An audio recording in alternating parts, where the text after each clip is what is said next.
as I was trying to explain in my last stream, not correctly conceiving of the Abrahamic God deprives you of the full benefits of this problem-solving moral system.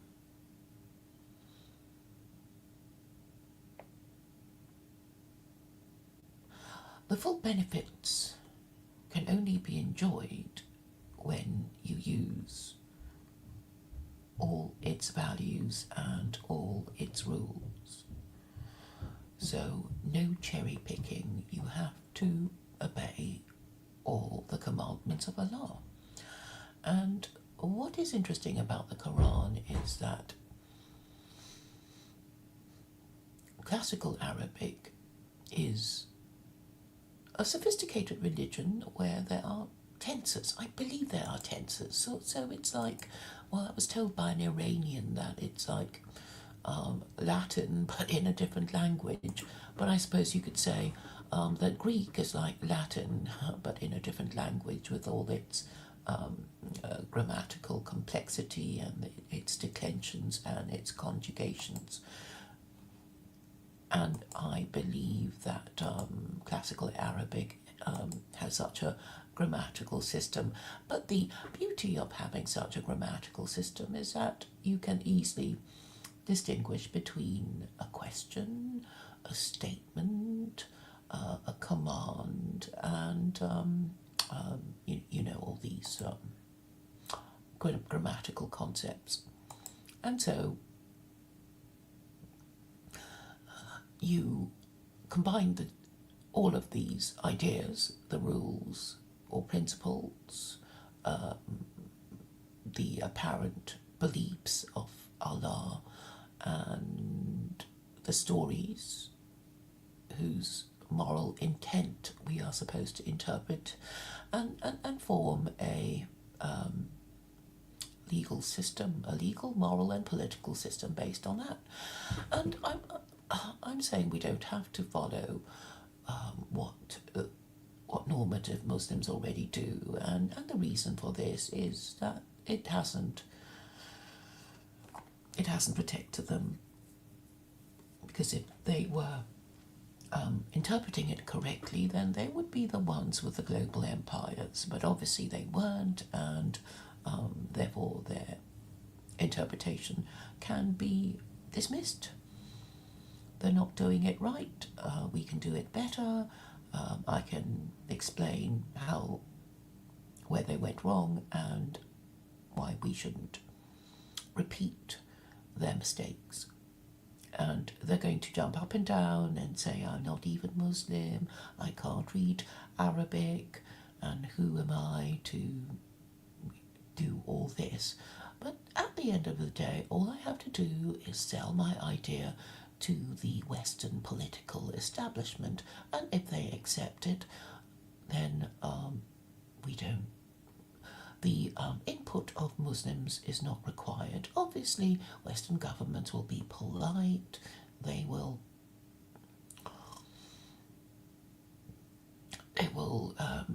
agree with Muslims when it suits them to agree with Muslims, and pick and choose. I mean, I'm not saying they're going to adopt every single tenet of secular Quranism, but the best I can hope for is that they adopt it as a whole and iron out any difficulties later, possibly when I'm not around to supervise things anymore.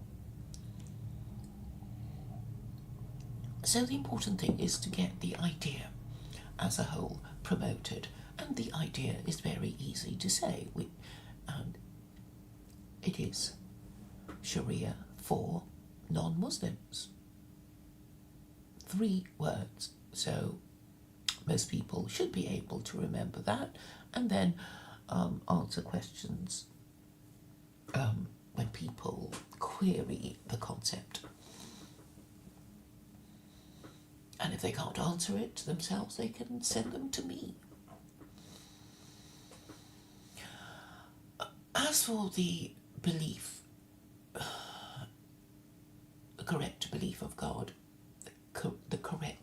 conception of God. This already exists in rabbinical and Islamic teaching. They will say you have to believe in God in this or that way, and I'm saying fine. Although I'm an agnostic, I'm certainly not stopping people from believing in God in the way that they want. And this is a matter I leave to Muslims and non-Muslims to hash out. But for the operation of my moral system, it would help if you believed in God, because it would make you more eager to implement it and keener to obey its rules and police each other's behaviour and want the correct interpretation of it. So belief would be helpful, but I have already agreed that being a supporter of the First Amendment, I will not be forcing anyone to believe in anything. And may I remind Americans that the First Amendment is supported by the Quran. So this is really an important pivot when, there are people who say, well, we're going to kick them all out, including the white Muslims, because those who want to do that can easily be accused of being un-American in wanting to abolish the First Amendment. I'm keen to show people how easy it is to win arguments with the Quran, and I urge you all to read it so that your questions about secular Quranism and Sharia will not be so tediously basic.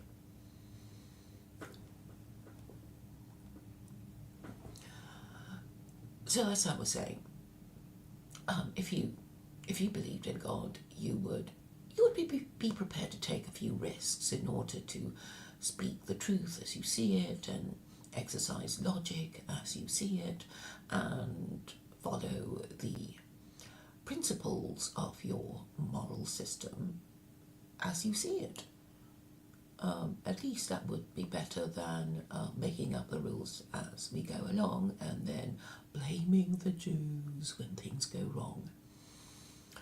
So the opportunity cost that I have mentioned in the title is the cost of doing things the wrong way. So, obviously, if we all correctly believed in God and obeyed the logic of our beliefs and practiced our values, then we just wouldn't be in any kind of trouble at all. But since everybody has strayed away from their moral system, there must now come a time for correction. And it shouldn't be too hard if people would just cooperate, right? If they cooperated, then the message would be propagated.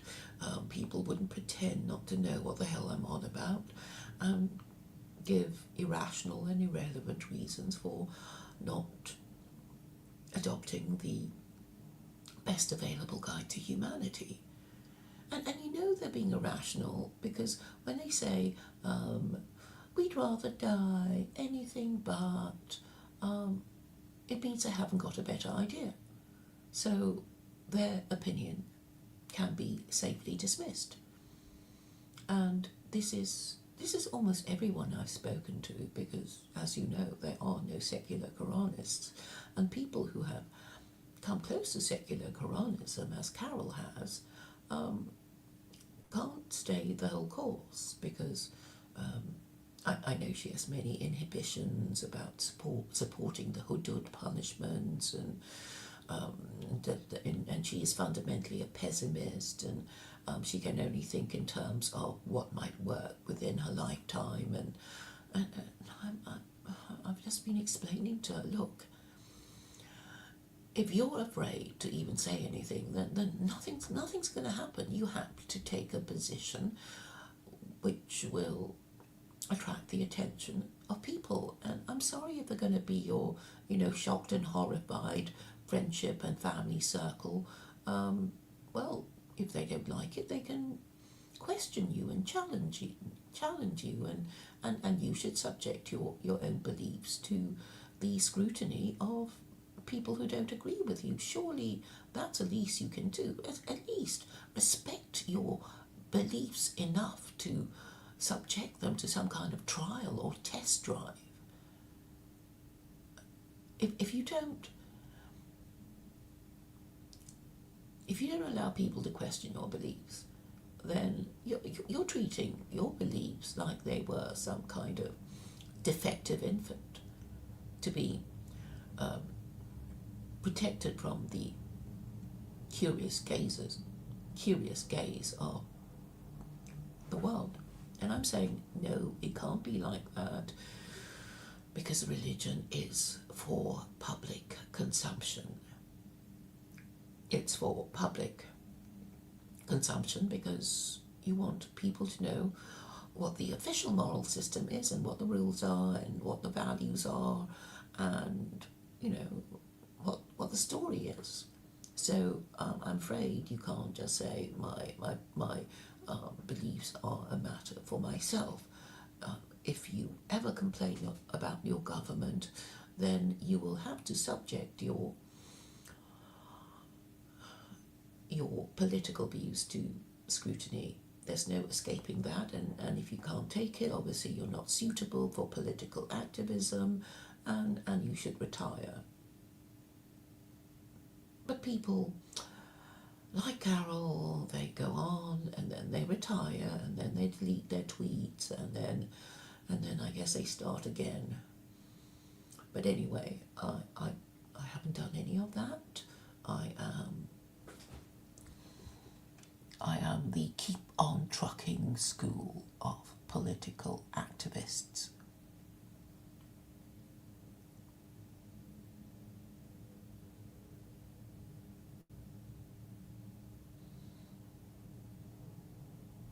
Smiler asked, can I say whether I believe in God?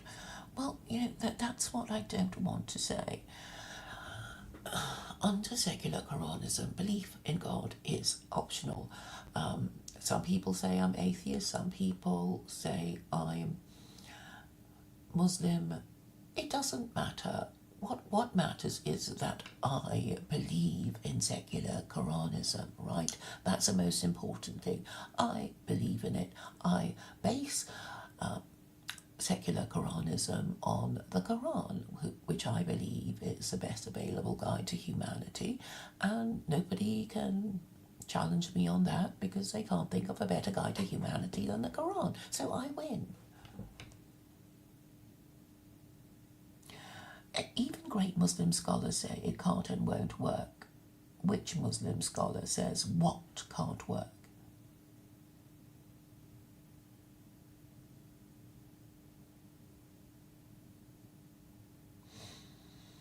Okay, so Smiler is just going through the basic questions again.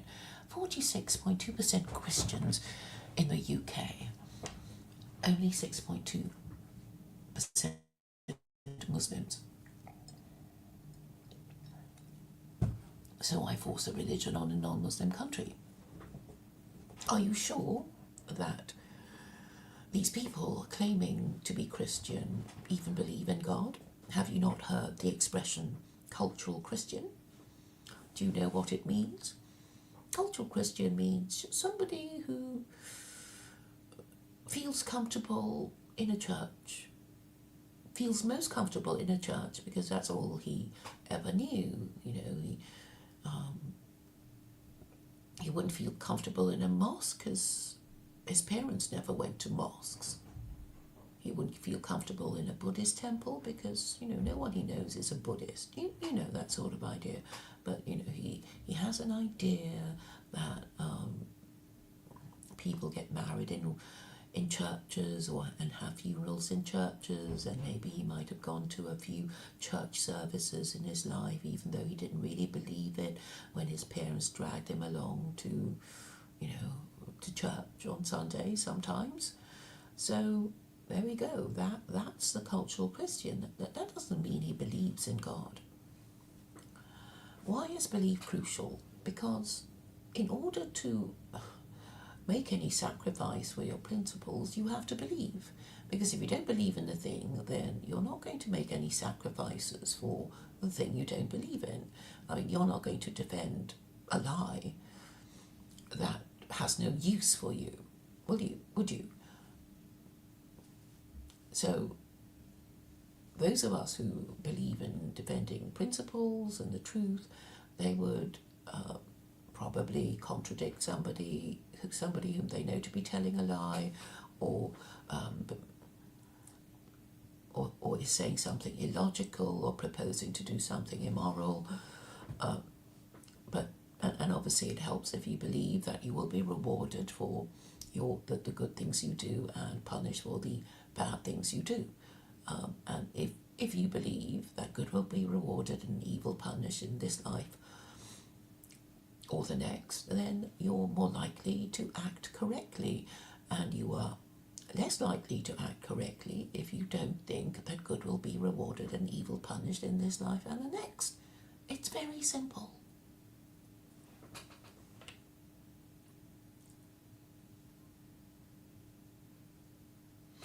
I don't know why Mycroft thinks I'm some sort of sociopath. I mean, what does that even mean? So, I'm saying,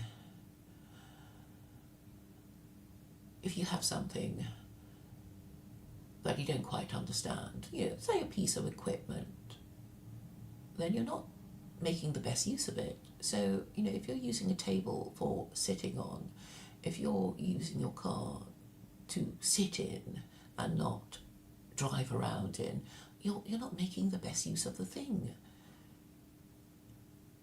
If you're using your chair as a table, or the table as a chair, if you have a plane, a jumbo, and you don't fly it, you just watch movies in it or play games in it, then you're not using the thing for its purpose, and you're not getting the best use of it.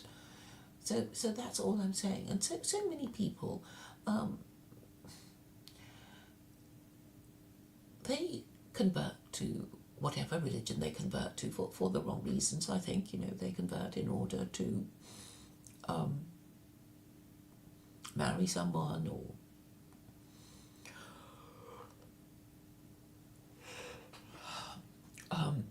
acquire higher status, to get a better job, whatever.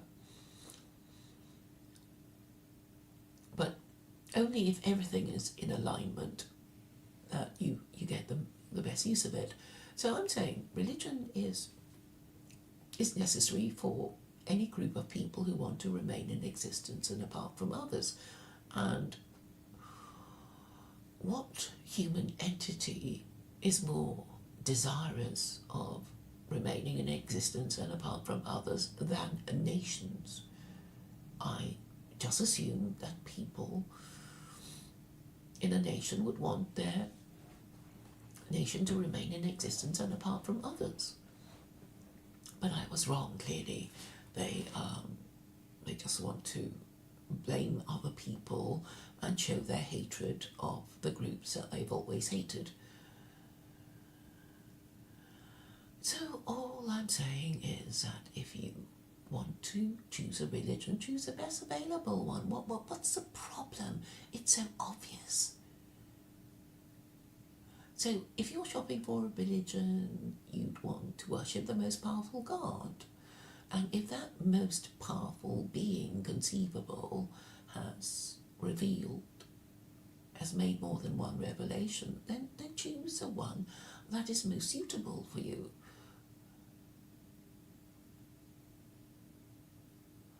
So since most of us are Gentiles, the overwhelming majority of the human population are Gentiles, and only about 1% are Jewish, then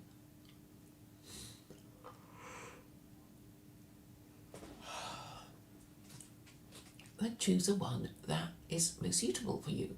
And I actually point out to Jews that there's nothing in the Quran that offends against Judaism.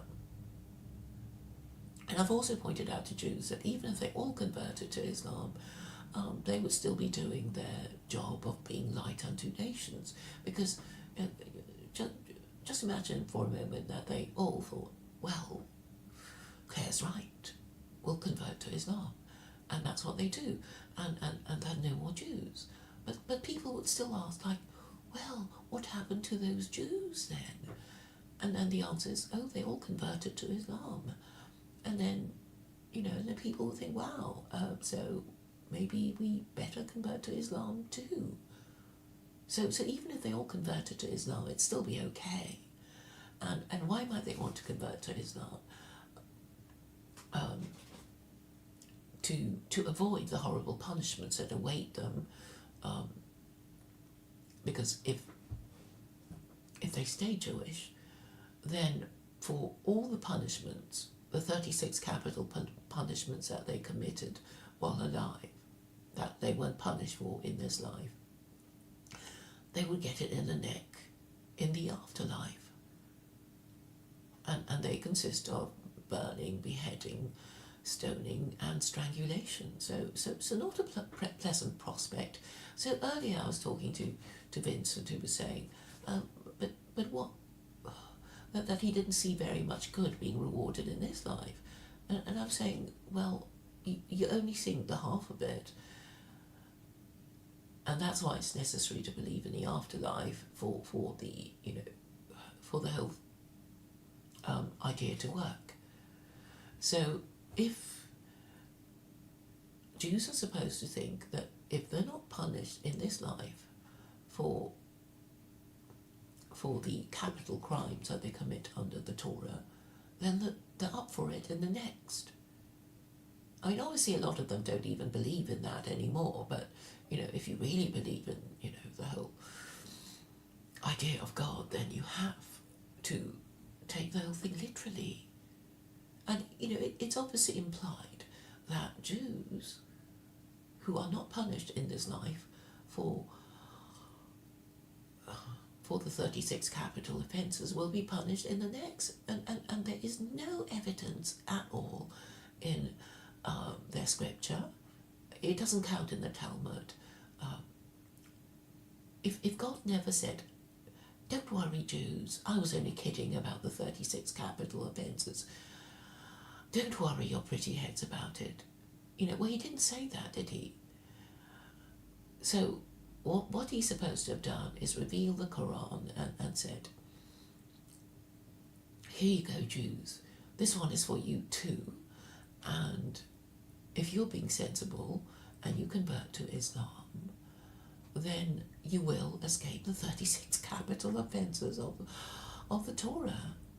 And you'll get to a very vividly described heaven in the Quran, and that you don't have to worry about being, stoned or strangled and burnt and beheaded in your olam haba, your afterlife.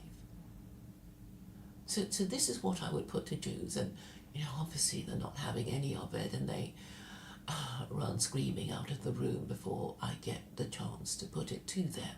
And then they warn each other against me, so the point never gets made. But the Muslims could be quite helpful in spreading this message if they want to have a go at the Jews and invite them to Islam.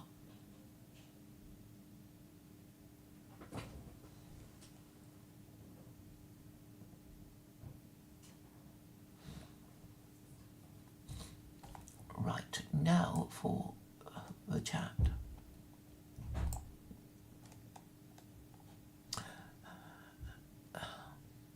So I'm saying the 46.2% of Christians you mentioned, they don't even believe in God,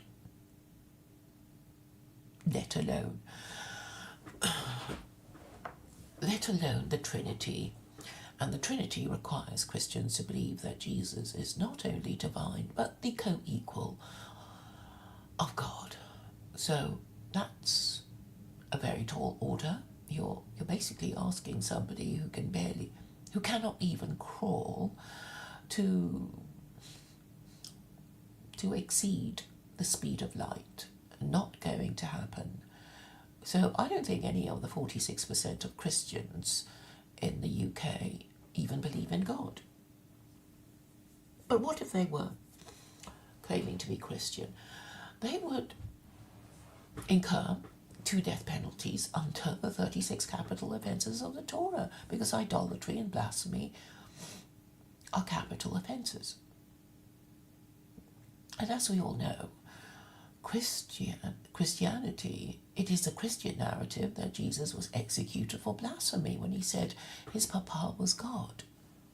So that's why he got into trouble. And then Christians, after the death of Jesus, decided to worship Jesus as God, making them guilty of idolatry. They are in deep, deep trouble. And they can't bring themselves to admit it. So I'm saying, even if a Christian died after committing no other sin than to be a Christian, he will die guilty of the mortal sins of idolatry and blasphemy, meaning that he would have to go to hell. So, not a good idea to be Christian. And I think the reality is that all these people who claim to be Christians are really atheists, and they use Christianity as a cultural affiliation to show that they are middle class and hate Islam, and so they're using Christianity for their own purposes, and it's not because they really believe in God.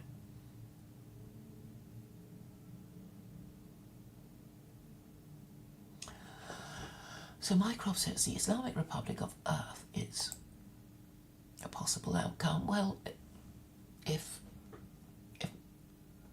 the nations of the world adopted, then I guess you would call Islam the religion of Earth. But that's going to take a while. But it would be a rational choice to make.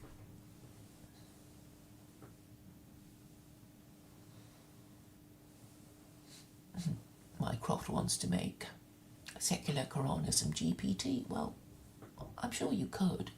I mean, I was only suggesting today that you could actually input the entire Quran and create an Allah AI. You could. But you could do it with anybody, I suppose, who wrote a lot and had a lot of opinions.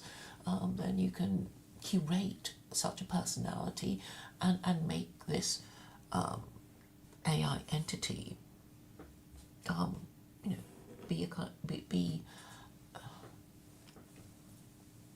be an entity that answers questions and has conversations with people.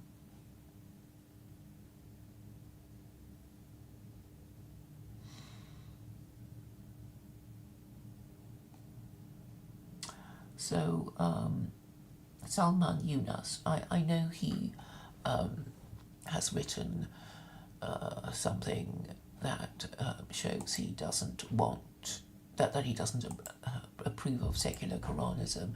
I am aware of that article, and I did challenge him, but I never heard from him, so he's not really prepared to engage. What will be terrifying, Mycroft? So I don't know if I've said what I need to say on the perils of not conceiving of God correctly, because if you don't conceive of God correctly, then you won't act correctly, as Carol refuses to act correctly. She has all the thinking patterns of a liberal, really, and she's not taking that leap of faith that you're supposed to be able to take, because if you really did believe, then you wouldn't, you'd be so frightened. I know she got a bit annoyed with me when she was saying, this and some bad stuff happened to her, and I said, well, have you considered the possibility that all good and evil come from God, and that you might be, you might be punished. God might be punishing you. And you went, no, and it's causation, and it's nothing to do with God. And I thought, but this isn't what the rabbi said. Or the book of Isaiah, chapter, is it 45:7? That says God created all good and evil, and this means that whatever happened to us was meant to happen to us, even if it was very bad, and we're supposed to get over ourselves. And so anything bad that has happened to us is either a lesson or punishment for sin. So we know the story of Job. I hope we all do. And Job was a good man, and he was very happy. He was thanking God for all his good fortune and wealth and children, and then God and Satan were just having a conversation with each other, and Satan said, Job would not be thanking you if he never got anything he wanted. He just wouldn't. And God said, want a bet? And Satan had no choice but to say yes. And anyway, Job did not forsake God. So terrible things happened to him. His children died. His wife nagged him. His friend said, you must have done something wrong, Job. But anyway, so it turned out to be, just a trial of Job. It was only a trial, not punishment, but a trial, which Job passed. And because he passed the test, he's got a book in the Bible. There we are. He has eternal life because he kept faith with God.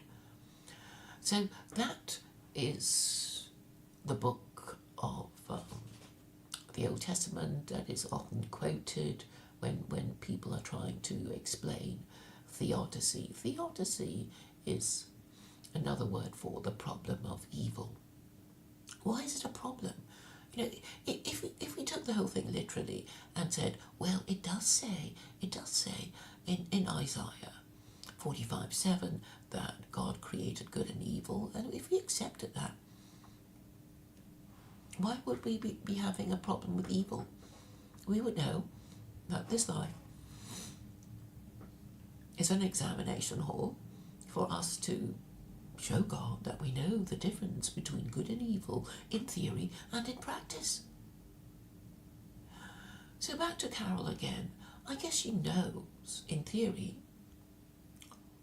good and evil is, but in practice, she is an atheist because she refuses to make that leap of faith.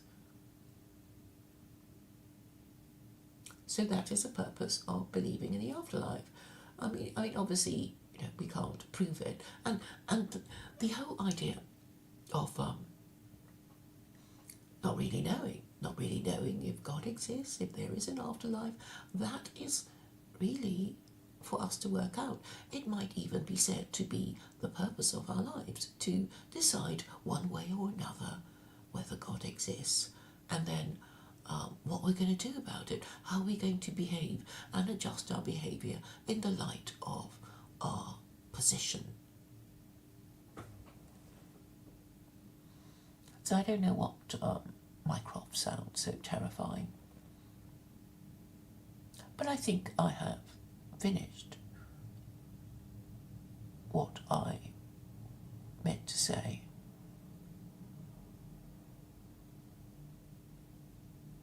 We are not fully understanding